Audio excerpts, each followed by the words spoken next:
Bonjour Monsieur le Gouverneur. Bonjour. Vous êtes actuellement en France, vous êtes passé par le Maroc, vous êtes venu en France il y a quelques jours et vous avez visité la communauté comorienne en général, plus particulièrement celle d'Anjouan. Quel message apportez-vous à cette communauté anjouanaise? Alors merci de nous avoir invités à cette antenne.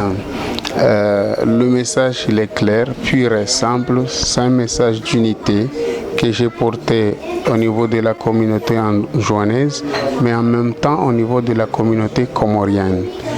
Nous sommes des îles, on ne peut pas bâtir une nation sans être unis.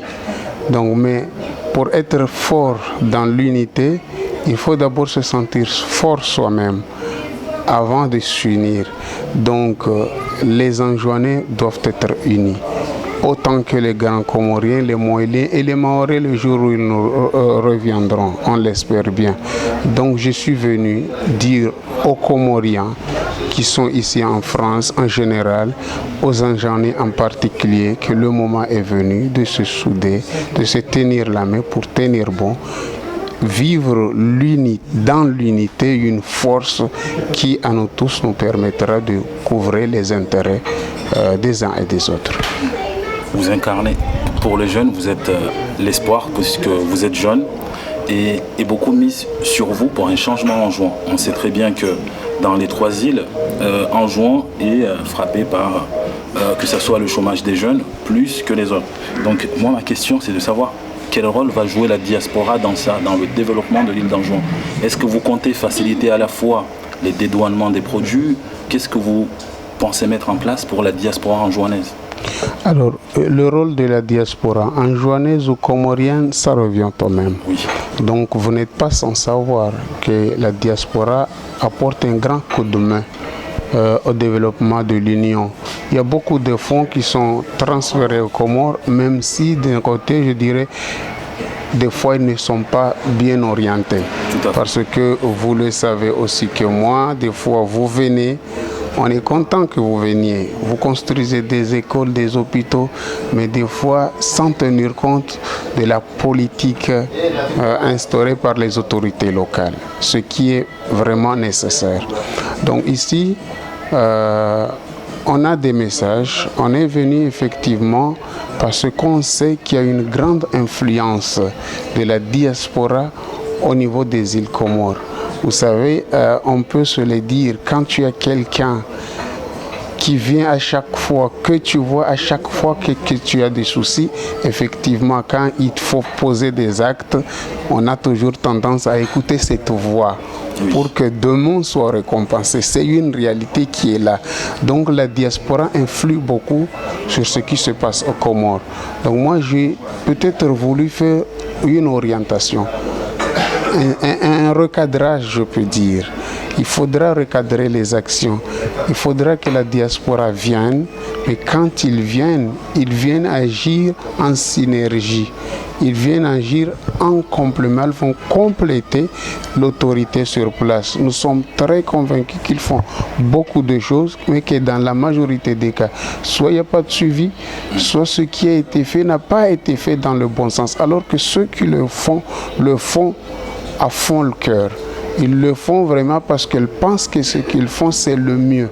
Mais des fois, par manque peut-être d'expérience ou par manque d'information, ils vont investir là où il ne fallait pas, ou ils vont investir là où il n'y avait pas la priorité.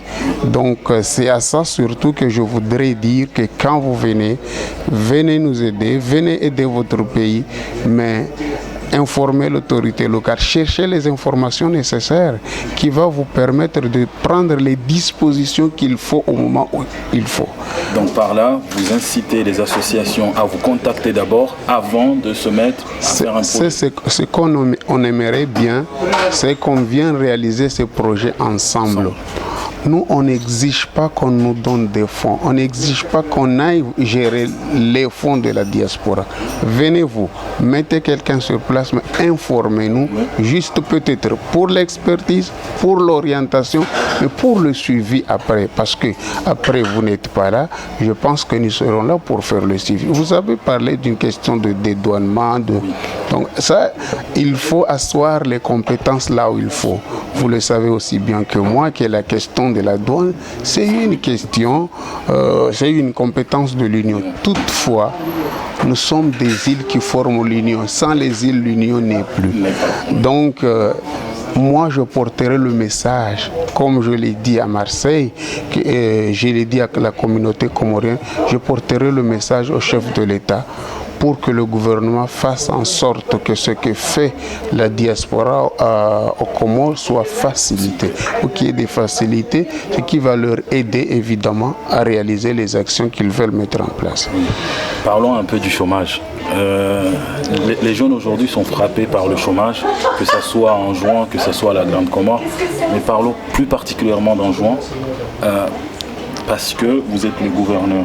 Donc au niveau des jeunes, qu'allez-vous faire en fait de ces jeunes sortis du système scolaire avant le bac ou même avant le brevet? Est-ce que ce n'est pas une richesse pour le pays de les former, de mettre en place des formations professionnelles? Mais là, vous touchez le point fort, évidemment. Vous me posez la question, mais en même temps, vous donnez la réponse.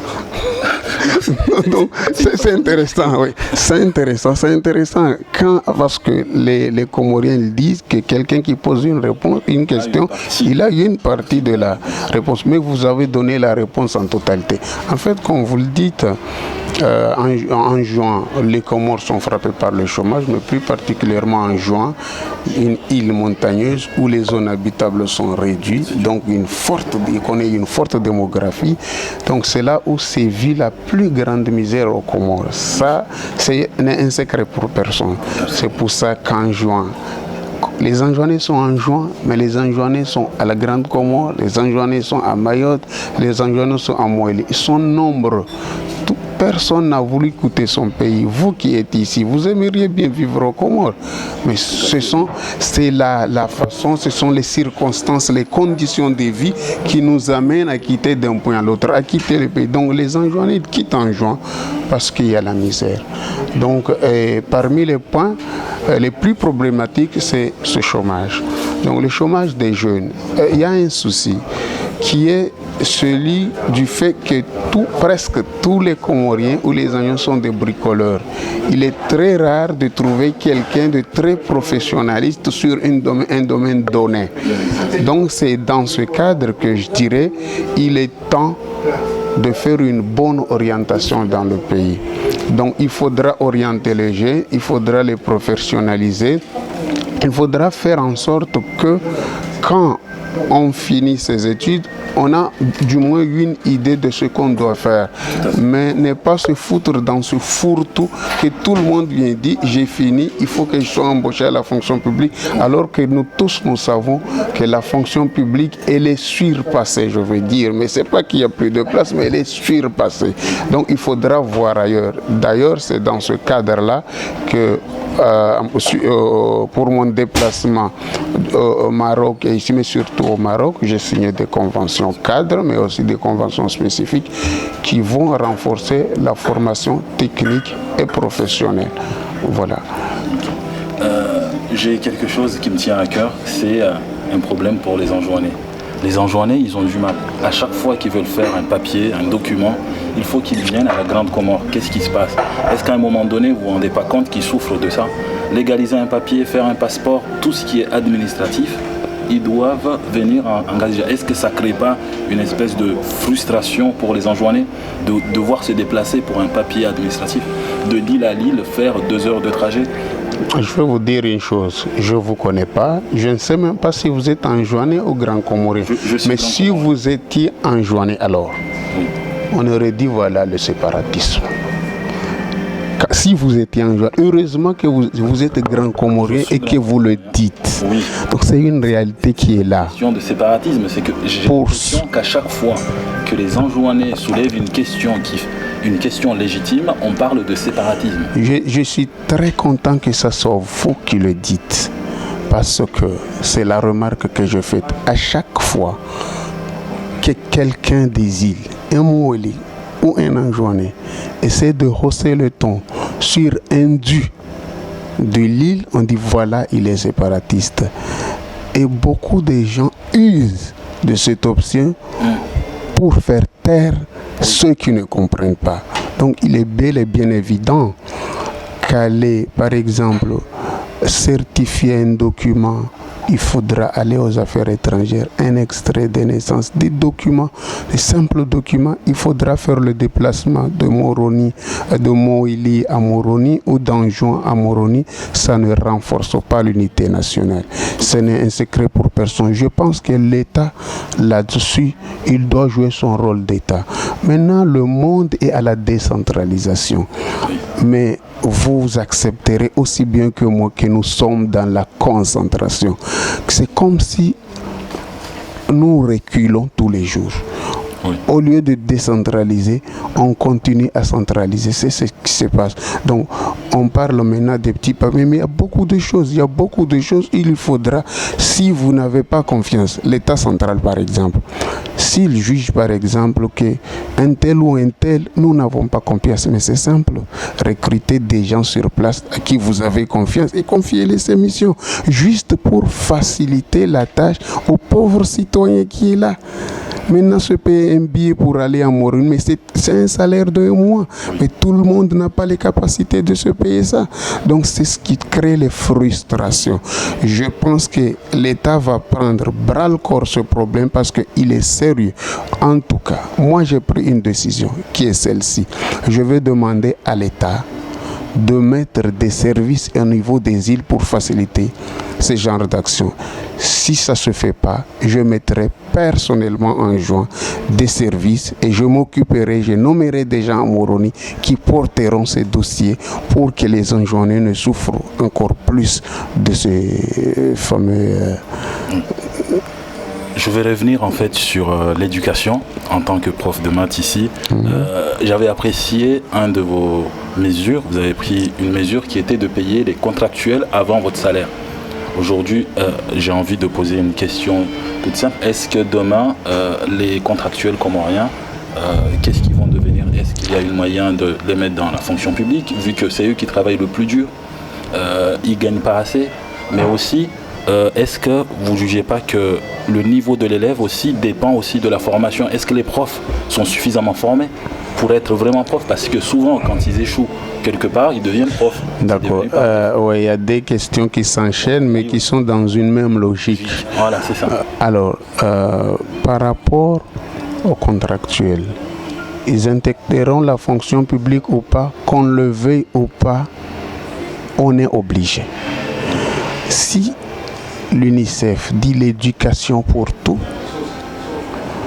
et que même avec ces contractuels, on n'a pas les ressources nécessaires pour mener à bien l'éducation. Donc, il faudra dans un premier temps qu'on se mette d'accord à recruter encore plus d'enseignants pour compléter le personnel qu'il faut. Ça, c'est une chose. Deuxième chose, vous l'avez dit, quand on est mal payé, quand on est maltraité, la mission n'est pas accomplie correctement. Donc, comment est-ce qu'on peut comprendre quelqu'un qui a un deuil, qui est payé 45 000 francs, 90 € pour quelqu'un qui a fait toutes ces années après le bac, qui a acquis un diplôme comme le DA ou la maîtrise, je ne sais pas quoi, mais qui est sous-payé alors qu'il est hyper employé parce qu'ils ont plus que la masse horaire hebdomadaire que ces gens étaient. Donc je pense qu'il y a lieu de plonger dedans. Et c'est encore une fois le gouvernement central pour la qualité de l'éducation parce que, comme vous le dites, les élèves sont mal formés. Ils sont mal formés parce que peut-être ceux qui le forment ont faim dans la continuité. Ça ne s'arrête pas.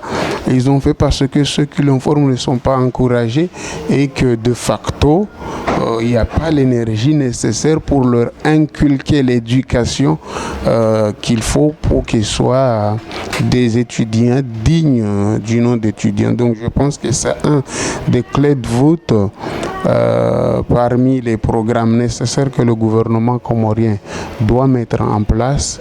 Ouais, donc je sais qu'on a un problème de budget, mais on ne peut pas fermer les yeux là-dessus. En tout cas, beaucoup vous auront applaudi sur cet acte-là de payer d'abord les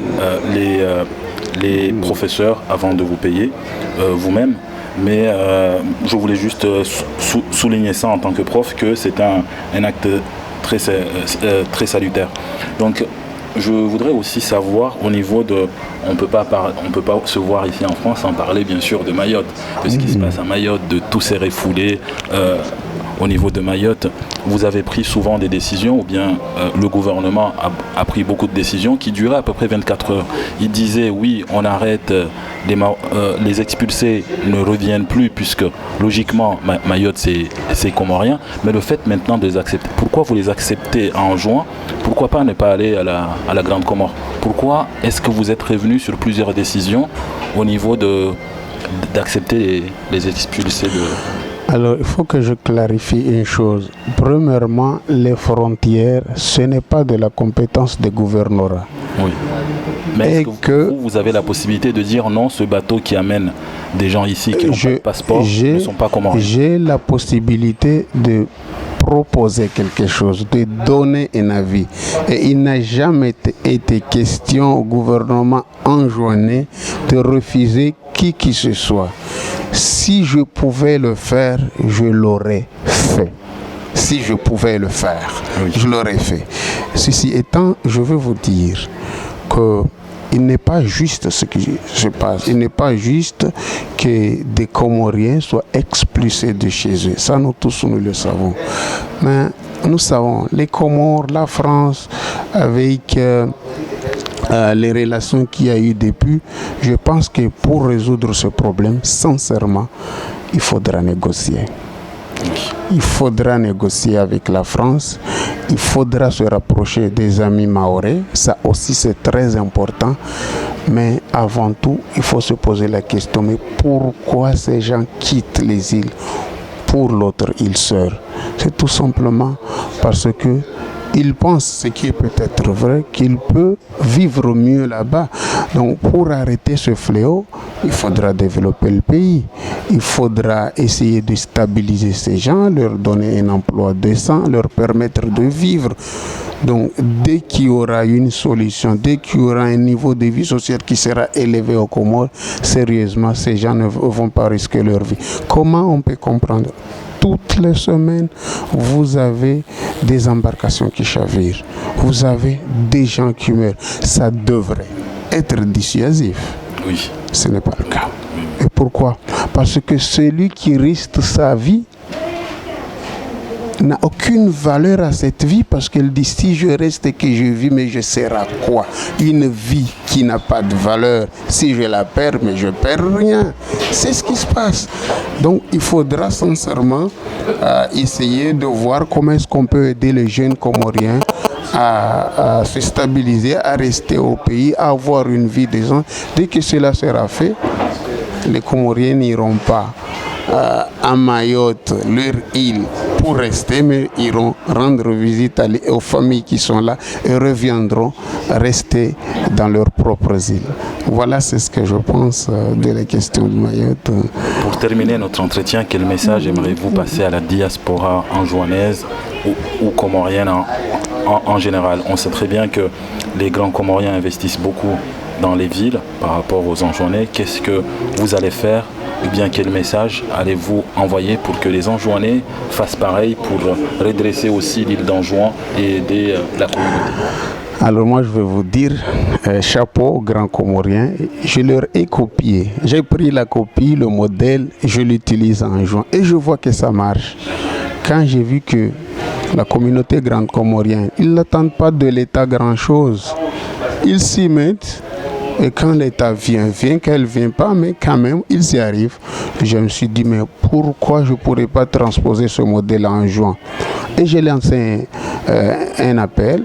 J'ai dit à tout le monde, aux villageois, bon, ceux qui veulent se construire quelque chose, je suis prêt pour les aider.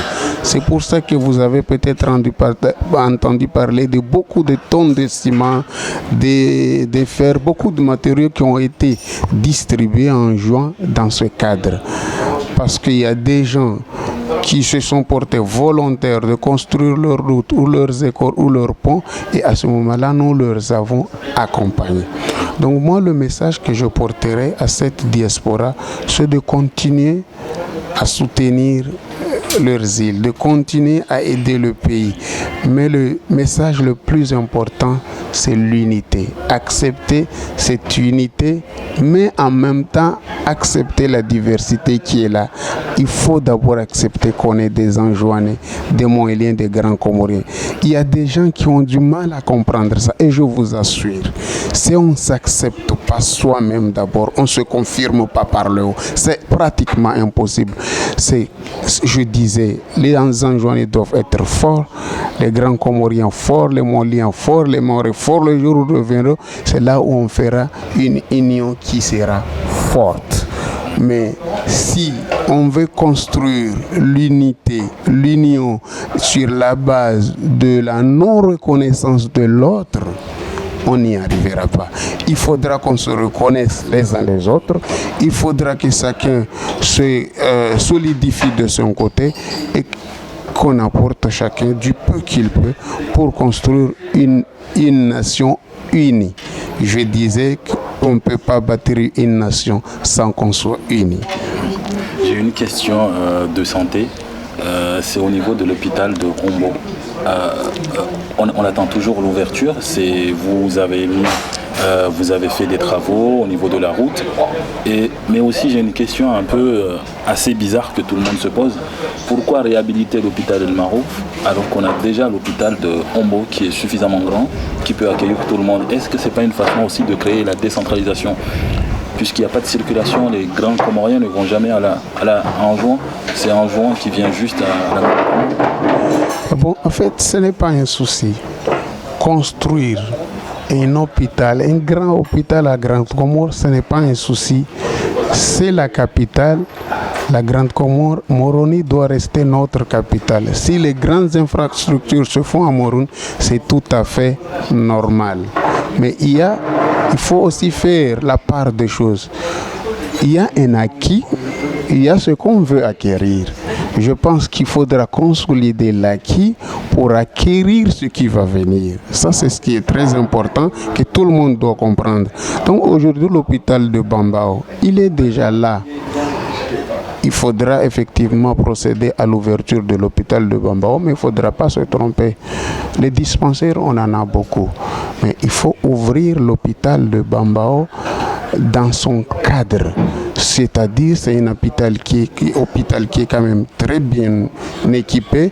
Donc, il faudra une ouverture à la hauteur. Qu'est-ce qui attendent les Comoriens? Ils attendent qu'il y ait du nouveau parce que c'est un nouveau hôpital. Il y a un laboratoire bien équipé qui est là. Pour n'en parler que 2 services, par exemple. Le laboratoire et l'imagerie. Il y a le fameux scanner que tout le monde attend. Donc, si on ouvre l'hôpital aujourd'hui, mais qu'on ne peut pas faire des examens médicaux, qu'on ne peut pas faire les examens complémentaires radiologiques, on se pose la question, mais on l'ouvre pourquoi? Si on ouvre l'hôpital, mais on ne peut pas hospitaliser des gens, je pense que là, on ne l'a pas ouvert. Peut-être on a dit qu'on va l'ouvrir. Mais, donc, on a des médecins en juin, ils peuvent assurer, mais il y a certaines choses, par exemple au niveau de la radiologie, il nous faut, il y a un spécialiste qui est là, mais il faut qu'il y ait encore quelqu'un d'autre. Il y a le problème très important qui est la maintenance du matériel. Le matériel chinois qui est là, il faudra bien quelqu'un pour la maintenance. Donc on ne peut pas commencer Et puis venir dire après qu'il faut des maintenanciers. Il faut qu'on ait dès le départ les maintenanciers, il faut qu'on ait des consommables. Les consommables qui étaient là, ils ont tous périmé. Donc il faut avoir les consommables, il faut avoir le personnel qualifié. Donc on manque de certaines spécialités.